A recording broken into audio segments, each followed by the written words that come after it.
The door opened, and my son-in-law looked at me the way you look at a stranger who has knocked on the wrong house. Not surprised, not apologetic, just flat. "We weren't expecting you tonight," he said. I was holding a casserole dish, still warm through the oven mitts. I had driven 40 minutes in the rain because my daughter had texted me the address 3 days ago. I had written it down on the notepad by my kitchen phone the way I always do, the way my mother taught me, because good news deserves to be written down. "Claire invited me," I said. He glanced back over his shoulder, into the house, my daughter's house, the house I had helped make possible, and the sound of laughter and music drifted out into the cold November air. He turned back to me without expression. "She's a little busy right now. It's not really a good time." I stood there on the porch and I looked past him, just for a moment. I could see people I didn't recognize holding wine glasses. I could see fairy lights strung along the mantel I had helped her pick out from the catalog she'd sent me in July. I could see the framed photos on the entryway wall, and even from where I stood, I could tell that not one of them was of me. "I see," I said. And I did see. I saw. Very clearly. I turned around, walked back to my car, set the casserole dish on the passenger seat, and drove home in the rain without crying once. My name is Dorothy, and I am 68 years old, and I want to tell you something that took me most of my life to understand. There is a difference between being loved and being useful. I spent a very long time confusing the two. I retired 4 years ago after 31 years teaching 7th grade English in the same school district where I grew up. My husband Gerald passed away 5 years before that, a Tuesday in February, quick and without warning, a heart attack while he was shoveling the driveway. I found him when I came home from school. The shovel was still in his hand. After Gerald died, I did what women of my generation do. I kept going. I graded papers. I made lesson plans. I showed up. I told myself that grief was something you carried quietly, not something you set down in the middle of the room and made everyone step around. I told myself my daughter needed me to be steady. Claire was 34 when her father died. She had been living in Chicago for 6 years by then, working in marketing, sharing an apartment with a friend. She flew home for the funeral and stayed 2 weeks. When she left, she hugged me for a long time in the airport and said, "Mom, you're going to be okay." I believed her because I needed to. She met Marcus 18 months later. He was a financial analyst, confident in the way that certain men are confident, not from experience, but from the assumption that the world will arrange itself around them. He had very white teeth and a firm handshake, and he never once, in all the years I knew him, asked me a question about myself. I tried with Marcus. I want to be clear about that. I invited him to Christmas. I learned how he took his coffee. I laughed at jokes that were not funny. I did all the things a mother does when she understands that her daughter has chosen someone, and that choice is now the landscape she has to live inside. Claire and Marcus got engaged 2 years after they met. They had a small wedding, 40 people, a garden ceremony in September, lovely in the way that restrained things can be lovely. I wore a blue dress and I danced with my daughter, and I told myself that this was the beginning of something good. I believed that for a while. The house conversation started the spring after the wedding.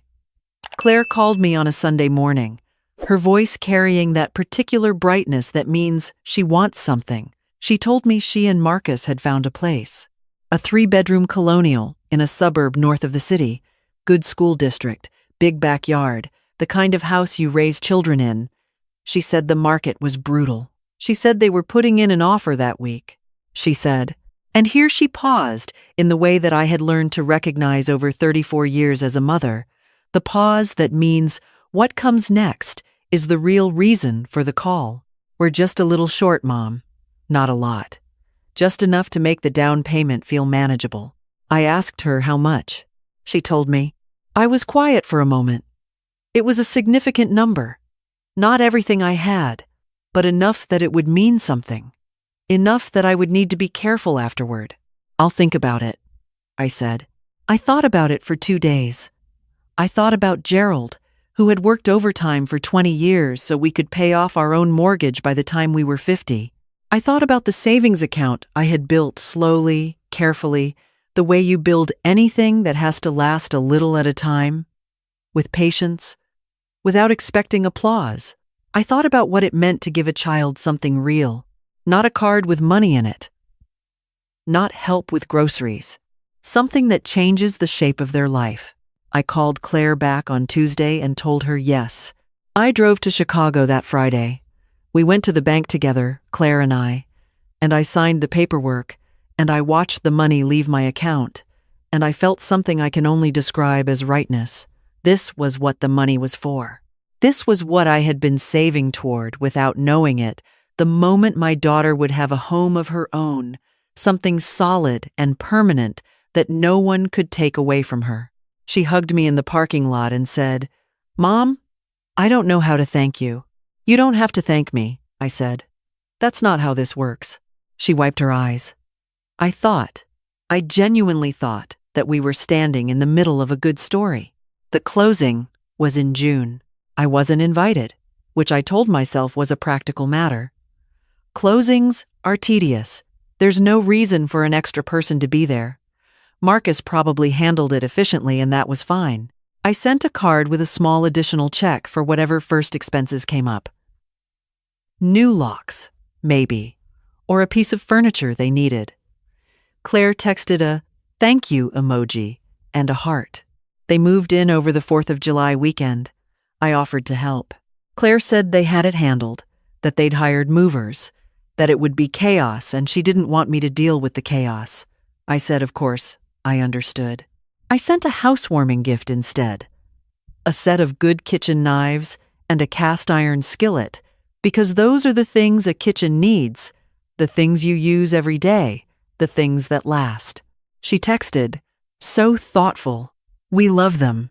2 exclamation points. The way you thank someone you don't know very well. Over the following months, I heard about the house in the way you hear about things when you're not quite part of them. Updates that arrived like postcards, brief, bright, and sent from somewhere you haven't been. They were painting the living room. They were doing something with the backyard. They had people over for a dinner party. I saw photos on Claire's social media, the way parents do now, learning about their children's lives the same way strangers do. Marcus grilling in the backyard, Claire laughing with friends I had never met. The fairy lights along the mantel, the framed photos on the entryway wall. I called on Sundays. She answered maybe half the time. When she didn't, she texted back a few hours later. "Sorry. Was with Marcus's family. Talk soon." Marcus's family, his parents, his sister, his brother-in-law, the nieces and nephews that Claire had adopted into her life completely and without apparent effort. I had met them twice. They had met each other, apparently, every other weekend. I told myself I was being sensitive. I told myself this is how adult children are busy, distracted, pulled in many directions. I told myself what I had told myself for years, that love doesn't require constant demonstration, that presence isn't the only measure of connection, that I had raised an independent woman, and that was a success, not a loss. I was very good at telling myself things. The housewarming party happened in November. I know now that Claire had been planning it for weeks. I know this because her college roommate, a woman named Beth, who has always been kind to me, mentioned it in passing when I ran into her at the grocery store in October. She said, "I'm so excited about Claire's party next month. Are you helping with the food?" I didn't let my face change. "Still working out the details," I said. I drove home and I sat in my kitchen for a long time. 3 days later, Claire texted me the address, our own address, the address of the house I had helped her buy, with a brief message. "Housewarming November 14, come by if you can, starts at 7. Come by if you can." Like it was optional. Like I was a neighbor she was being polite to. I made the casserole anyway. A chicken and wild rice dish that Claire had loved since she was 12. The one she used to request for her birthday dinner, the one she once told a friend was the best thing her mother made. I made it carefully, the way I make things that matter, and I drove 40 minutes through rain, and I stood on the porch of the house I had helped her buy, and her husband told me it wasn't a good time.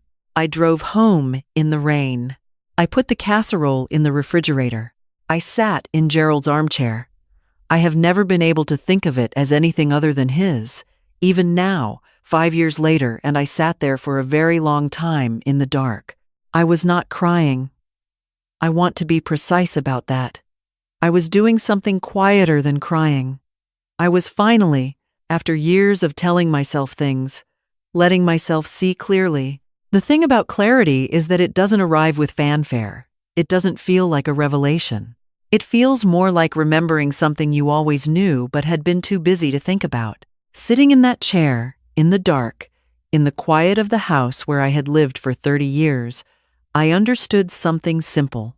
I had been so afraid of losing my daughter that I had made myself small enough to keep. I had bent around her life without asking for anything in return. I had learned her husband's coffee order and laughed at his jokes and sent thank you cards on his birthday and given a substantial portion of my savings to make his life more comfortable. And he had stood in the doorway of a house I helped pay for and told me it wasn't a good time.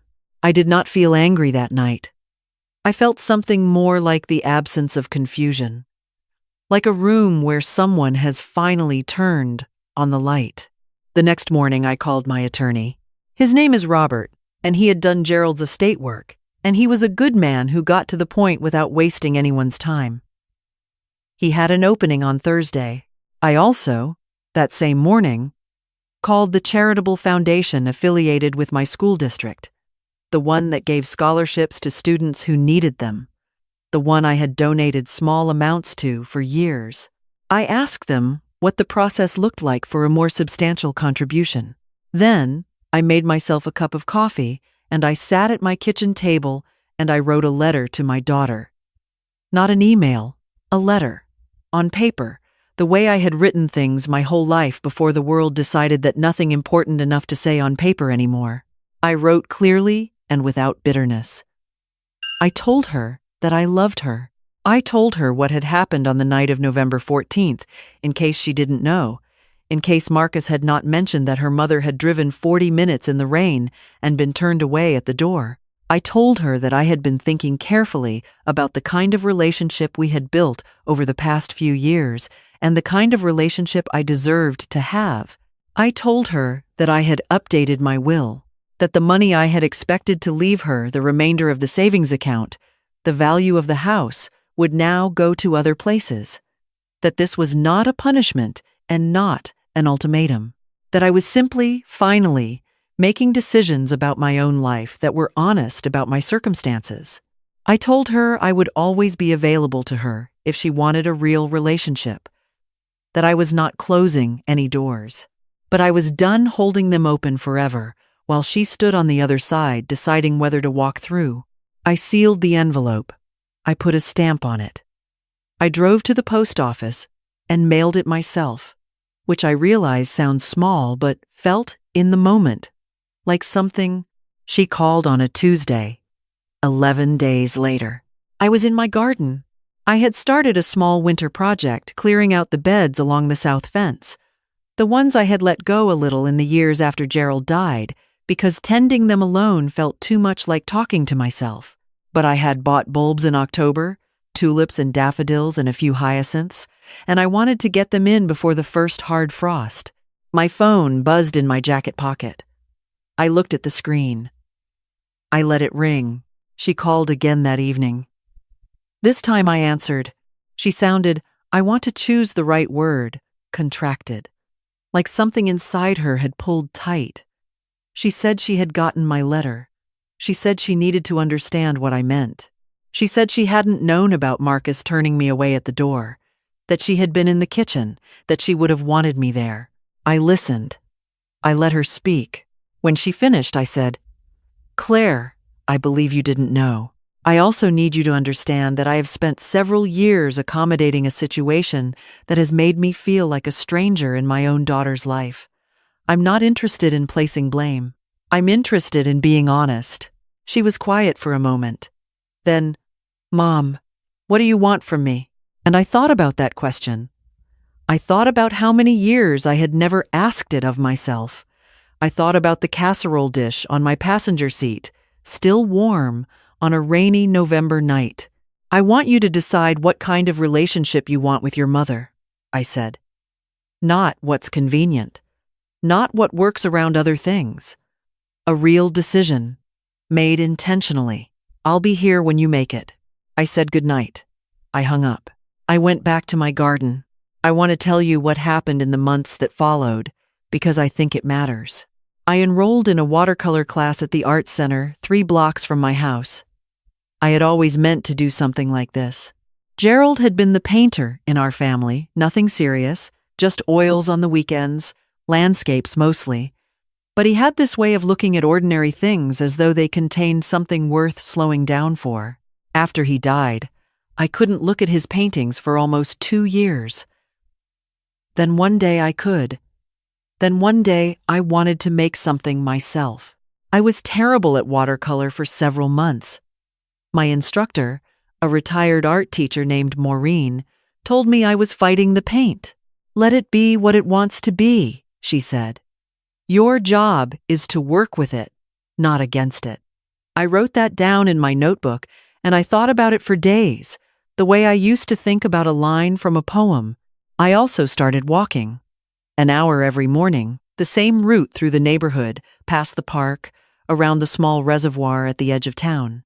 I had let my body go a little quiet in the years after Gerald died, not drastically, but quietly, the way things go when you stop paying attention. The walking helped. The cold helped. There was something clarifying about being out in the early morning when the world was still deciding what kind of day it was going to be. In February, I booked a trip to Portugal. I had always wanted to go, Gerald, and I had talked about it more than once, the kind of trip that gets perpetually delayed because of work, because of money, because of the general tendency to assume there will be more time. I booked it for 11 days in April. A small hotel in Lisbon, and a few days in the Alentejo region, and a few more in the Algarve, because I had looked at photographs of the sea cliffs there and decided that I had waited long enough to see something like that in person. I told almost no one about the trip, not because I was hiding it, but because I had come to understand something about this stage of my life. I didn't need permission or approval or enthusiasm from other people to do the things I wanted to do. I just needed to do them. Claire called 2 more times in January. Once to say that she and Marcus were having some difficulties, she didn't elaborate, and I didn't press, and once to ask if I would meet her for lunch.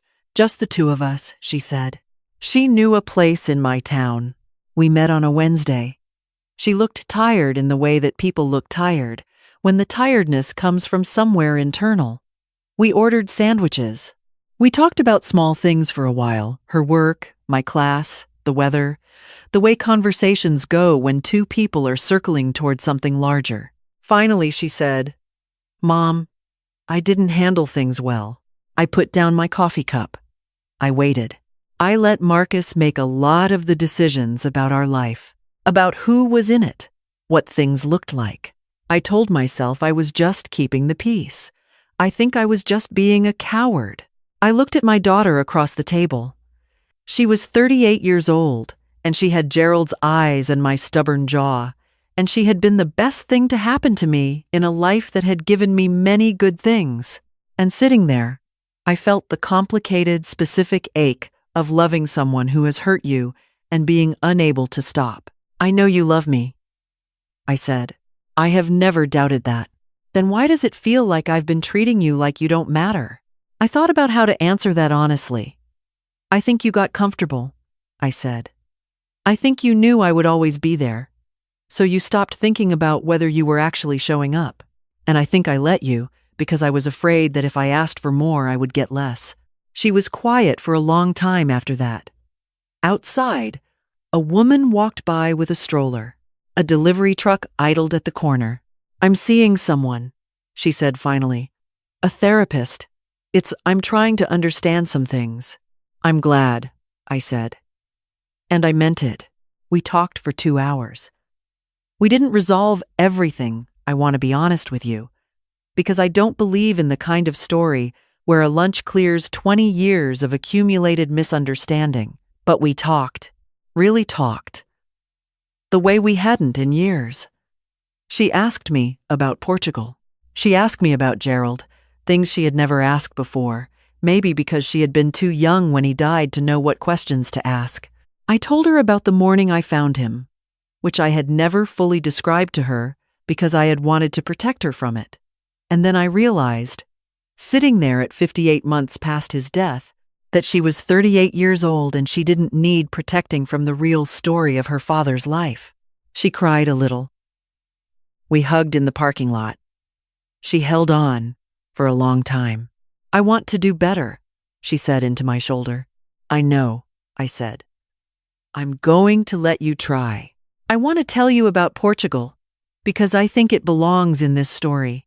Lisbon was nothing like I expected and everything like I hoped. The light there is specific, low and golden and sideways, like it's arriving from an angle no one else has thought to use. The streets in the old city go up and down in ways that make no logical sense, and you get lost constantly. But the getting lost is itself the point, because around every corner there is a small square or a tiled facade, or a woman hanging laundry from a window 4 stories up, and all of it asks you to pay attention. I walked for miles every day. My feet hurt. I didn't care. On the 5th day, I took a train east to the Alentejo and stayed 2 nights in a small town where the cork trees grew silver and twisted along the red earth roads. I ate dinner alone at a table outside a restaurant and drank half a bottle of local wine and watched the sun go down behind the hills. And I thought about Gerald, the way I think about him now, not with the sorrow of loss, but with the pleasure of having had something real. He would have loved it there. He would have painted the cork trees. He would have ordered the other half of the bottle.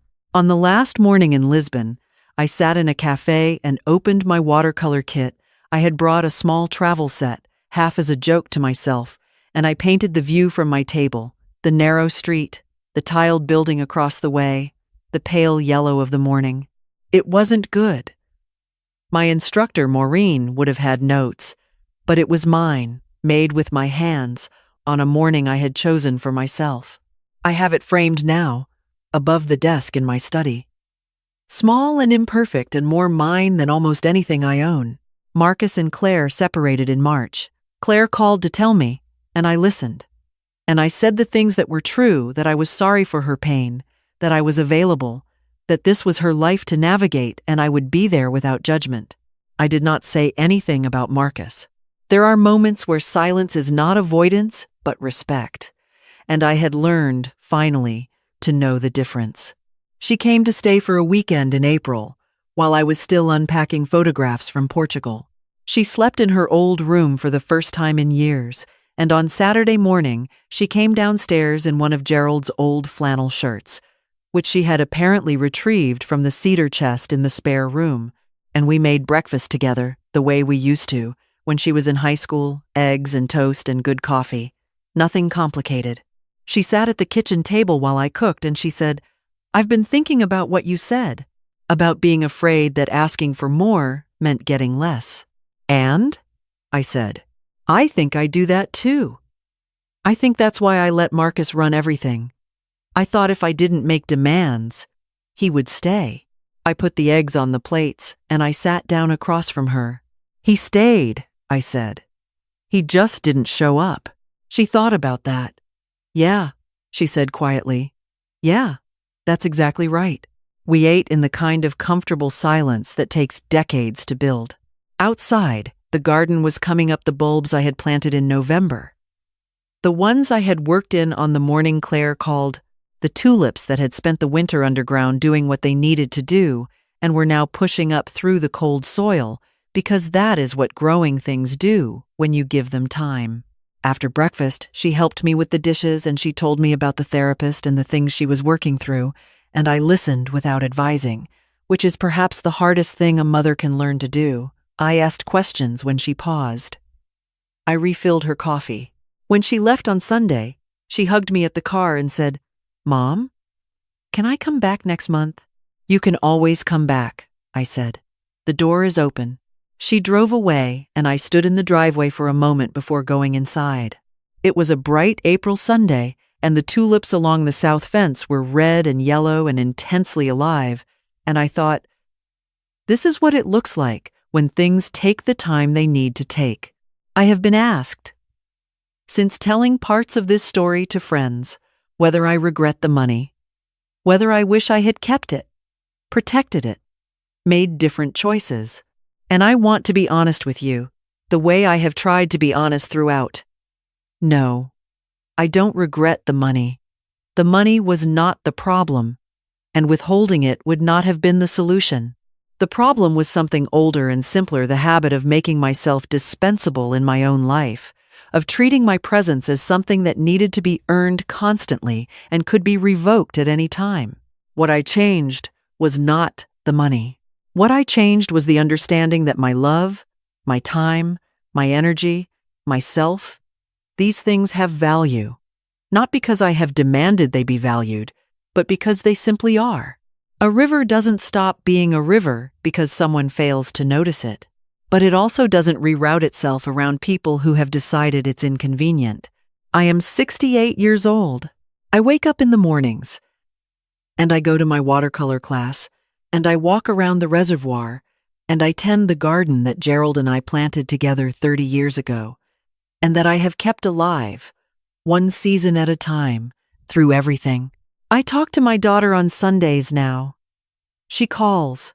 We talk for an hour sometimes, real conversations, the kind where you learn things about each other that you didn't know. She is figuring out who she is without Marcus organizing her life for her, which is hard, which is good, which is exactly the kind of work that makes people who they're supposed to be. Last week, she asked me if she could come for Thanksgiving. I said yes. I'm already planning the menu. Chicken and wild rice, because some things you keep not out of habit but out of genuine love for the thing itself. Cranberry sauce made from scratch, the way my mother made it. A pie, because it's Thanksgiving. And it should be. I have learned to tell the difference between things I do out of fear and things I do out of choice. That distinction, small as it sounds, as obvious as it sounds, is the whole thing. It is everything. I used to stand at doors waiting to be let in. I live here now. This is my house, my life, my table. And this year, for the first time in a long time, I am setting it for two.